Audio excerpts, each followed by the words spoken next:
এই লোকটা বেন্ডিং মেশিনের মধ্যে একটা কয়েন ঢুকিয়ে দেয়। তখনই নিচে কাজ করতে থাকা আরেকজন লোক একটা কিউব এনে তার দিকে ছুড়ে মারে, কারণ এই দুনিয়াতে মানুষেরা যত উপরে বসবাস করতে পারে তাকে তত বেশি সম্মান করা হয়। যখন এই লোকটা তার কিউবের উপরে বসেছিল তখনই তার পাশে আরেকজন লোক চলে আসে। এরপর সে তার দুইটা কিউবের উপরে বসে তাকে নিয়ে মজা করতে শুরু করে দেয়, যার কারণে সেই লোকটা তার একটা কিউব নিয়ে অনেক শরম পেতে শুরু করলে আবারও সে ওই বেন্ডিং মেশিনের কাছে চলে যায়। তখন সে নিজের জন্য আরো দুইটা কিউব কিনে নেয়, কিন্তু সে যখনই ফিরে এসেছিল তখনই সে দেখতে পায় সেই লোকটা আরো বড় একটা টাওয়ার বানিয়ে ফেলেছে, যা দেখে তার এতটাই রাগ হয় যে সে আবারও বেন্ডিং মেশিনের কাছে গিয়ে পুরো একটা ট্রাক ভর্তি করে কিউব কিনে আনে, যার ফলে এবার দুইজনের মধ্যে প্রতিযোগিতা শুরু হয়ে যায়। কিন্তু অবস্থা এতটাই খারাপ হয়ে গিয়েছিল যে কামলাদেরকে পুরো জমি খালি করে দিতে হয় তাদের দুজনকে কিউব দেওয়ার জন্য।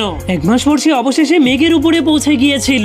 যখন সে উপরে চলে চারপাশে দেখতে শুরু করে তখন সে বুঝতে পারে এবার সে দুনিয়ার সব থেকে উঁচুতে পৌঁছে গিয়েছে। কিন্তু তখনই সে বুঝতে পারে এই দুনিয়ার সব মানুষেরা অনেকগুলো কিউবের ব্যবহার করে ফেলেছে, আর সেই কিউবগুলোকে কামলারা মাটির নিচ থেকে উঠিয়ে উঠিয়ে বিক্রি করেছে, যার কারণে এই দুনিয়াটা খালি হয়ে ভেঙে পড়তে শুরু করে।